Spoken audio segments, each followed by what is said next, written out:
ఎమ్మెల్యేలు పార్టీ మారిన వ్యవహారంలో స్పీకర్కి కోర్టులు సూచనలు చేసే అంశంపై సుప్రీంకోర్టు తీర్పును రిజర్వ్ చేసింది.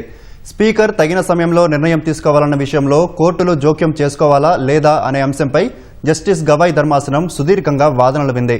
అసెంబ్లీ కార్యదర్శి తరపున వాదనలు వినిపించిన అభిషేక్ మను సింఘ్వి స్పీకర్ నిర్ణయానికి కాలపరిమితి విధించే విషయంలో ఇప్పటి వరకు ఎలాంటి తీర్పులు లేవని వాదించారు. వాదనల సందర్భంగా ఇటీవల అసెంబ్లీలో ఉప ఎన్నికలు రావంటూ రేవంత్ రెడ్డి చేసిన వ్యాఖ్యలు ప్రస్తావనకు రాగా కోర్టు ఆగ్రహం వ్యక్తం చేసింది. సీఎం మాటలు కోర్టు ధిక్కారం కింద తీసుకోవాల్సి వస్తుందన్న జస్టిస్ గవాయ్ తాము సంయమనం పాటిస్తున్నామని పేర్కొన్నారు. ఎమ్మెల్యేలు పార్టీ మారిన వ్యవహారంలో బీఆర్ఎస్ ఎమ్మెల్యేలు కౌశిక్ రెడ్డి, కేటీఆర్లు దాఖలు చేసిన ఎమ్మెల్యేల అనర్హత పిటిషన్లపై సుప్రీంకోర్టులో వరుసగా రెండో రోజు వాదనలు జరిగాయి. ఈ వ్యవహారంలో స్పీకర్కు కోర్టులు ఆదేశాలు జారీ చేయొచ్చా లేదా అనే అంశంపై జస్టిస్ బీఆర్ గవాయ్ ధర్మాసనం సుదీర్ఘంగా వాదనలు వింది. బుధవారం స్పీకర్ తరపున సుప్రీంకోర్టు సీనియర్ న్యాయవాది ముకుల్ రోహత్గి వాదనలు వినిపించగా ఇవాళ అసెంబ్లీ కార్యదర్శి తరపున సీనియర్ న్యాయవాది అభిషేక్ మను సింఘ్వి వాదించారు.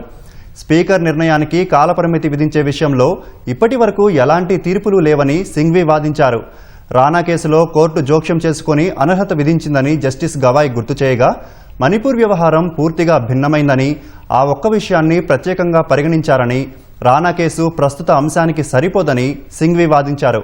మీ దృష్టిలో రీజనబుల్ టైం అంటే ఏంటని సింఘ్విని ప్రశ్నించిన జస్టిస్ గవాయ్ న్యాయవాదులు ఇలాంటి కేసుల విషయంలో వ్యవహరించే విధానం చాలా ఇబ్బందికరంగా ఉందని వ్యాఖ్యానించారు.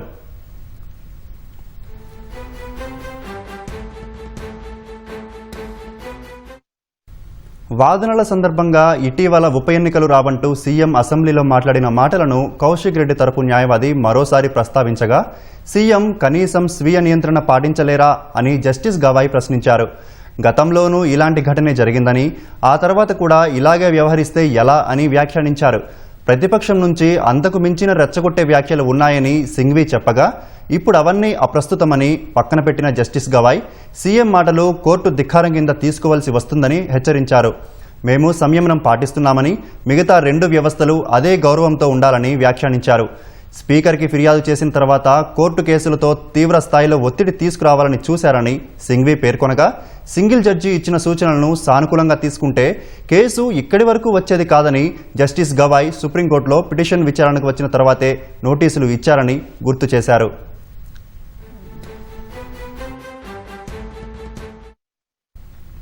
ప్రతివాదుల వాదనలు ముగియడంతో సమాధానంగా వాదనలు వినిపించిన కౌశిక్ రెడ్డి తరపు న్యాయవాది ఆర్యామ సుందరం మహారాష్ట్ర సుభాష్ దేశాయ్ కేసులో స్పీకర్ నిర్ణయంపై సుప్రీంకోర్టు స్పష్టంగా ఆదేశాలు ఇచ్చిందని గుర్తు చేశారు.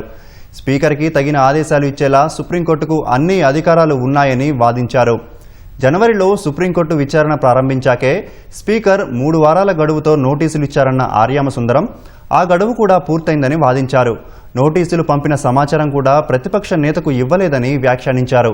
కౌశిక్ తరపు న్యాయవాది వాదనల అనంతరం స్పీకర్ తగిన సమయంలో నిర్ణయం తీసుకోవాలనే విషయంలో కోర్టులు జోక్యం చేసుకోవాలా లేదా అనే అంశంపై విచారణ ముగించిన జస్టిస్ గవాయ్ ధర్మాసనం తీర్పును రిజర్వ్ చేసింది.